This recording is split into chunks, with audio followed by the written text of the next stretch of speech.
last demo was great. I think I should have brought my harmonica to spice this one up a little bit, but you're gonna have to deal with me talking. So, I'm Evan Carruthers. I'm here on behalf of my company, Docalytics. And the #1 rule of mini demo is no slide decks, but as the name Docalytics implies, we're analytics for documents and slides, so you guys get stuck with some slide decks. So to get started and tell you a little bit about us, Docalytics is basically analytics and tracking for sales and marketing collateral. So white papers, ebooks, documents, anything you'd normally give to your customers, prospects, anybody like that in a downloadable format. And sales and marketing folks use just a tremendous amount of content in their day-to-day business. I'm sure you've all seen this across the wider interwebs. And people are tracking analytics across mobile, social, web, all their properties, but when it comes to understanding how content's working for these organizations, it's just a cluster. Nothing's connected, there's no data points. It's really tough to make decisions based on what you want to put forth for your content and sales efforts with this content when there's no data points to use. So, it's again just a big black hole where there's a lot of problems in the market. So a couple of years ago, these three good-looking gentlemen set out to fix that problem. We've been around for a couple years, and we've been having a great time in the market, and I'm going to show you some more of this product today here. So the Docalytics platform, so what is it? You're actually looking at it right now. So we have a forward-facing presentation tool that allows people to look at your content across the internet, basically webify your content, and track everything that's happening in here.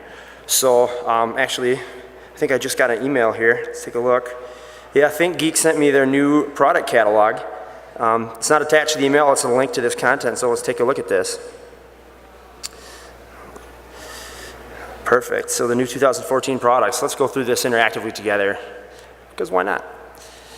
The Nerf Nuke, that's a great product. I don't think I need that. We already have a couple eye poke-out situations in the office, so we're going to bypass that product.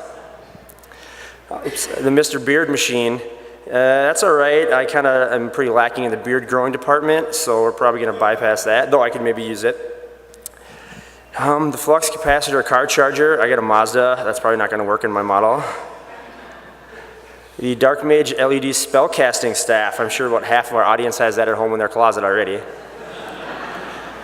And the unicorn drinking horn is the final product here, so I think actually this would go really good on my nightstand next to my 15-foot rotating bed. So I'm going to investigate this in a little more detail here. Take a look at this. I see some additional context here. I'm going to click to view it online. It'll bring me to their catalog. So, the beauty of this is all getting tracked and getting pushed back to ThinkGeek at a lot of different levels. And apparently, ThinkGeek doesn't want to work, but that's not important. So, meanwhile, back at ThinkGeek headquarters / my other inbox, I've got a notification email that, Evan Carruthers viewed this content. So if I click that to take a look here, see if the internet decides to stay working here. This will bring up what they were able to track about me. So there's a slight delay in loading some of this, but I fortunately looked at this previously.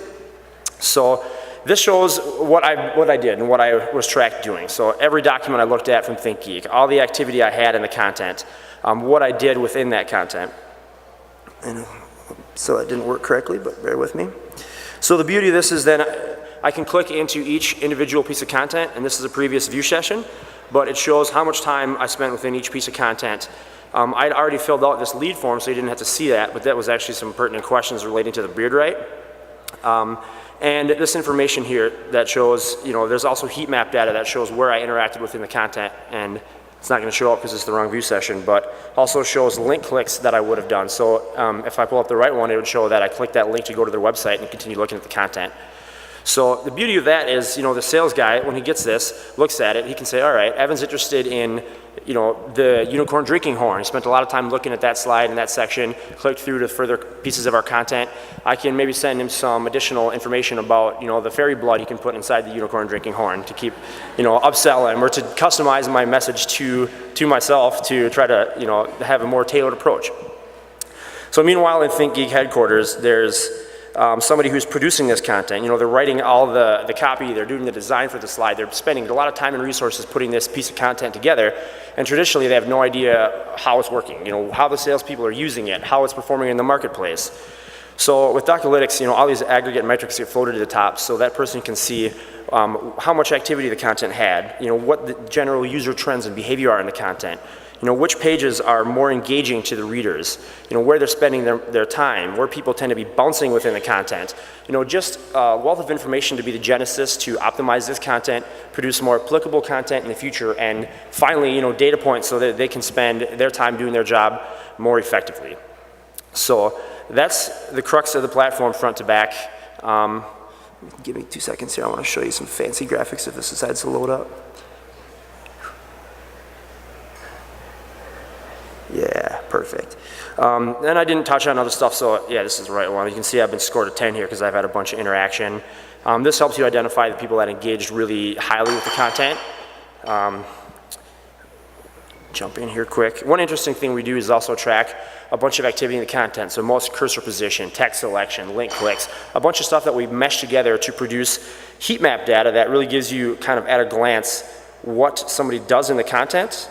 I'll do this in aggregate, it'll be more fulfilling.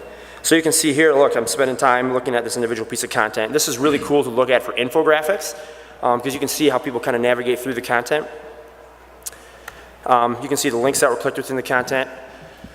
So that's kind of the high-level overview of Docalytics, and we started out as a company for marketers to get a lot of this data, but we're really doing a push now into the whole world of sales. So individual salespeople with integrations to Outlook, Gmail, Salesforce.com, really good ways to send content through email and see how people are interacting with it. So if anyone's interested in learning more about that or using it for your marketing content, come talk to me afterwards. I'll be running around.